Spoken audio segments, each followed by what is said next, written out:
മലയാളത്തിലെ ഏതൊരു നടനും അയാളുടെ സാമാന്യ അഭിനയത്തിൽ നിന്നും മാറി അഭിനയിച്ചാൽ അയാൾക്കൊരു മോഹൻലാൽ ചായ കടന്നു വരുമെന്ന് പറഞ്ഞാൽ അതിലൊട്ടും അതിശയോക്തി കാണില്ല. കണ്ടംപററീസായി താരതമ്യം ചെയ്താൽ അത്രയൊന്നും മുഖസൗന്ദര്യം അവകാശപ്പെടാനില്ലാത്ത മോഹൻലാലിനെ മലയാളി പ്രേക്ഷകർ കണ്ട് പഴകിയാണ് ഹൃദയത്തിലേക്ക് ചേർത്ത് വെച്ചത്. അതിനാൽ ലാലുമായി ബന്ധപ്പെട്ട ഓരോ കാര്യങ്ങളും മലയാളികൾക്ക് അത്രമേൽ പ്രിയപ്പെട്ടതാണ്. എന്നാൽ ഇത്രയും മഹാനടനായ ലാൽ അപൂർവമായ തിയേറ്ററിൽ പോയി സിനിമ കാണാറുള്ളൂ എന്ന കാര്യം എത്ര മലയാളികൾക്കറിയാം. അതുപോലെ ആദ്യ സിനിമയ്ക്ക് കിട്ടിയ പ്രതിഫലം ലാൽ ഒരു അനാഥാലയത്തിന് കൊടുത്തുവെന്നതും പലർക്കും അജ്ഞാതമായ ഫാക്റ്റാണ്. ഇങ്ങനെ മോഹൻലാലിനെ കുറിച്ച് മലയാളികൾക്ക് അറിയാവുന്നതും ഒട്ടുമറിയാത്തതുമായ 50ഓളം ഫാക്ട്സ് ആണ് ഇന്ന് മലയാളം മൂവി സെന്ററിൽ ഇവിടെ അവതരിപ്പിക്കുന്നത്. ലോകത്തിന്റെ പല ഭാഗങ്ങളിലും വീടുകളുള്ള ലാൽ കേരളത്തിൽ പത്തനംതിട്ട ഇലന്തൂരിൽ 1960 മെയ് 21 ജനിച്ചത്. ലാലിന് ആദ്യ അവാർഡ് ലഭിച്ചത് 6ാം ക്ലാസ്സിൽ പഠിക്കുമ്പോഴാണ്. കമ്പ്യൂട്ടർ ബോയ് എന്ന സ്കൂൾ നാടകത്തിൽ 90കാരനായാണ് ലാൽ വേഷമിട്ടത്. മഞ്ഞിൽ വിരിഞ്ഞ പൂക്കൾ എന്ന ചിത്രത്തിന്റെ സ്ക്രീൻ ടെസ്റ്റിന് പോയപ്പോൾ ജഡ്ജിമാരിൽ ഒരാളായ ഡയറക്ടർ സിബി മലയിൽ ലാലിന് 100ൽ 2 മാർക്കാണ് നൽകിയത്. ലാലിന്റെ ആദ്യ ചിത്രമായ തിരനോട്ടം ഷൂട്ട് പൂർത്തിയായി 25 വർഷങ്ങൾക്ക് ശേഷമാണ് റിലീസായത്. 2005 കൊല്ലത്തെ ഒരു തിയേറ്ററിലായിരുന്നു റിലീസ്. ഇന്ന് 2 കോടി രൂപയോളം പ്രതിഫലം വാങ്ങുന്ന ലാൽ തന്റെ ആദ്യ സിനിമയ്ക്കായി 2000 രൂപയാണ് പ്രതിഫലമായി വാങ്ങിയത്. ഇത് ലാൽ ഒരു അനാഥാലയത്തിലേക്ക് സംഭാവന ചെയ്യുകയുണ്ടായെന്ന് ചിത്രത്തിന്റെ അണിയറ പ്രവർത്തകർ പറയുന്നു. 1977-78 വർഷത്തെ കേരള സ്റ്റേറ്റ് റെസ്ലിംഗ് ചാമ്പ്യനാണ് മോഹൻലാൽ. ലാലിന് ഒരു സഹോദരനാണ് ഉണ്ടായിരുന്നത്, അന്തരിച്ച പ്യാരിലാൽ. ഇദ്ദേഹം ലാലിനോടൊപ്പം 1984 കിളിക്കൊഞ്ചൽ എന്ന സിനിമയിൽ അഭിനയിച്ചിട്ടുമുണ്ട്. 1982 മുതൽ 88 വരെയാണ് ലാലിന്റെ സുവർണകാലം. ഇക്കാലയളവിൽ 15 ദിവസം കൂടുമ്പോൾ ലാലിന്റെ ഓരോ ഫിലിം വീതം റിലീസ് ചെയ്യുമായിരുന്നു. ലാലിന്റെ മകൻ പ്രണവും ഒരു നല്ല നടനാണെന്ന് തെളിയിച്ചിട്ടുണ്ട്. മേജർ രവിയുടെ പുനർജനി എന്ന ചിത്രത്തിലൂടെ പ്രണവ് ബെസ്റ്റ് ആക്ടർ അവാർഡും നേടി. ഇതുകൂടാതെ ഒന്നാമൻ, സാഗർ ഇലിയാസ് ജാക്കി എന്നിവയിലും പ്രണവ് അഭിനയിച്ചു. 1986 ലാലിന്റെ 34 ചിത്രങ്ങളാണ് റിലീസായത്. പടയോട്ടം എന്ന ചിത്രത്തിൽ മമ്മൂട്ടിയുടെ മകനായാണ് ലാൽ അഭിനയിച്ചത്. മമ്മൂട്ടിയും ലാലും ഒന്നിച്ച് 55ഓളം ചിത്രങ്ങളിൽ അഭിനയിച്ചിട്ടുണ്ട്. 1985 ഇറങ്ങിയ വസന്തസേന എന്ന ചിത്രത്തിൽ നടി ശോഭന ലാലിന്റെ മകളായാണ് വേഷമിട്ടത്. ലാലിനൊപ്പം ഏറ്റവും കൂടുതൽ ചിത്രങ്ങളിൽ നായികയായത് ശോഭനയാണ്, 19 ചിത്രങ്ങൾ. 26 ചിത്രങ്ങളിൽ മോഹൻലാൽ പിന്നണി പാടിയിട്ടുണ്ട്. 1982 ഇറങ്ങിയ ലാലിന്റെ പടയോട്ടം മലയാളത്തിലെ ആദ്യ 70mm ഫിലിമാണ്. ലാലിന്റെ ആദ്യ തെലുങ്കു ചിത്രം ഗാണ്ഡീവം 1994 ഇറങ്ങി.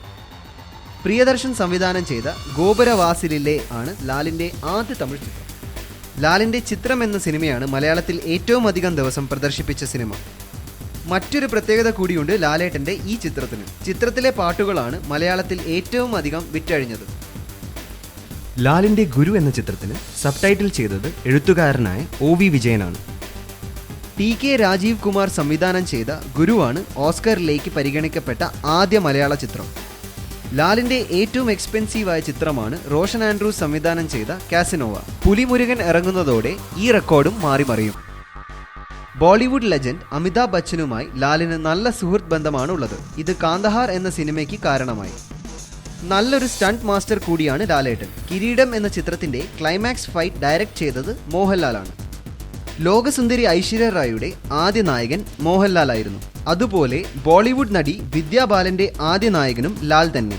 ചക്രം എന്ന ഈ ചിത്രം പാതി വഴിയിൽ ഉപേക്ഷിച്ചു. 30 വർഷത്തെ ഗ്യാപ്പ് ഉണ്ടായി ഒരു മോഹൻലാൽ കമൽ ചിത്രം യാഥാർത്ഥ്യമാവാൻ. ഉന്നേ പോലൊരുവൻ എന്ന തമിഴ് ചിത്രമാണിത്. ലാൽ ഒരു സൈലന്റ് ഷോർട്ട് ഫിലിമിലും അഭിനയിച്ചിട്ടുണ്ട്. ബിജോയ് നമ്പ്യാരുടെ റിഫ്ലക്ഷൻസ് ആണ് ഈ ചിത്രം. സുഹൃത്ത് പ്രിയദർശനെ ആദരിക്കുന്ന ചടങ്ങിൽ പങ്കെടുക്കാൻ ടൈറ്റ് ഷെഡ്യൂൾ അവഗണിച്ച് ലാൽ ട്രിവാൻഡ്രത്ത് നിന്നും ഒരു ഹെലികോപ്റ്ററിൽ പാലക്കാടേക്ക് പറന്നെത്തി. പട്ടണപ്രവേശം എന്ന ചിത്രത്തിന്റെ സെറ്റിൽ വെച്ചാണ് ആന്റണി പെരുമ്പാവൂർ ലാലിന്റെ പ്രൊഫഷണൽ ജീവിതത്തിലേക്ക് വരുന്നത്. ട്രിവാൻഡ്രം, കൊച്ചി, ചെന്നൈ, ഊട്ടി, ദുബായ് എന്നിവിടങ്ങളിൽ ലാലിന് വീടുണ്ട്. ദുബായിലെ ബുർജ് ഖലീഫയുടെ 29ാം നിലയിലുമുണ്ട് മോഹൻലാലിന് ഒരു ഫ്ലാറ്റ്. മോഹൻലാലിന്റെ സ്ഥിരം കോസ്റ്റ്യൂം ഡിസൈനറാണ് മുരളി. 30ലേറെ വർഷമായി മുരളി കൂടെയുണ്ട്. ഇവരെ കൂടാതെ സ്ഥിരം hair stylist Bijesh, makeup man Liju എന്നിവരുമുണ്ട്. നട്ടുവം പരമശിവൻ എന്ന പ്രശസ്ത ഡാൻസറാണ് ലാലിനെ രാജശില്പിയിൽ നൃത്തം അഭ്യസിപ്പിച്ചത്. സ്വപ്നമാളിക എന്ന ചിത്രത്തിന്റെ കഥ ലാലിൻ്റെതാണ്. KA ദേവരാജ് സംവിധാനം ചെയ്ത ചിത്രം ഇതുവരെ പുറത്തിറങ്ങിയിട്ടില്ല. തന്മാത്ര എന്ന ചിത്രത്തിൽ ലാൽ പരിപൂർണ നഗ്നനായി അഭിനയിച്ചു. സെൻസർ ബോർഡ് ഈ സീൻ ഓക്കെ ചെയ്യുകയും ചെയ്തു. പക്ഷേ അവസാന നിമിഷം ഈ സീൻ ചിത്രത്തിൽ നിന്നും മാറ്റി. തായ്ക്കൊണ്ടോ കൗൺസിലിന്റെ ഹോണററി ബ്ലാക്ക് ബെൽറ്റ് തായ്ക്കൊണ്ടോ പട്ടം ലഭിക്കുന്ന ആദ്യ സൗത്ത് ഇന്ത്യൻ ആക്ടറാണ് ലാൽ. ഹോണററിയായി ടെറിട്ടോറിയൽ ആർമിയിൽ ലഫ്റ്റനന്റ് കേണൽ ആകുന്ന ആദ്യ ഇന്ത്യൻ നടനാണ് ലാൽ. UAEയിലെ ഡ്രൈവിംഗ് ലൈസൻസ് ഉള്ള ആളാണ് ലാൽ. 20 ഡ്രൈവിംഗ് ക്ലാസുകൾ അറ്റൻഡ് ചെയ്ത് ലാൽ ഫസ്റ്റ് അറ്റംപ്റ്റിൽ ടെസ്റ്റ് പാസ്സാവുകയും ചെയ്തു. 4 നാടകങ്ങളിൽ ലാൽ അഭിനയിച്ചു. ഛായാമുഖി, കഥയാട്ടം, സംസ്കൃത നാടകമായ കർണഭാരം, സതീഷ് ചന്ദ്രന്റെ ജീവനുള്ള പ്രതിമകൾ എന്നിവയാണിവ. 2008 മുതൽ 2010 വരെ ലാൽ അഭിനയിച്ച 19 ചിത്രങ്ങളിൽ 10ലും ലാലിന് നായികമാരുണ്ടായിരുന്നില്ല. മികച്ചൊരു കുക്കാണ് ലാൽ എന്ന കാര്യം പലർക്കും അറിയില്ല. ലോകത്തിലെ വിവിധ ഭാഗങ്ങളിൽ ലാലിന് റെസ്റ്റോറൻറ്റ്സും ഉണ്ട്. രാവിലെ idiyappam, veg stew, green tea. ഉച്ചയ്ക്ക് ചോറ്, മീൻകറി. രാത്രി ചപ്പാത്തി അല്ലെങ്കിൽ ഗോതമ്പ് പുട്ട്, അതിനോടൊപ്പം ചിക്കൻ കറി എന്നിവയാണ് ഇപ്പോഴത്തെ ലാലിൻ്റെ ഫുഡ് മെനു.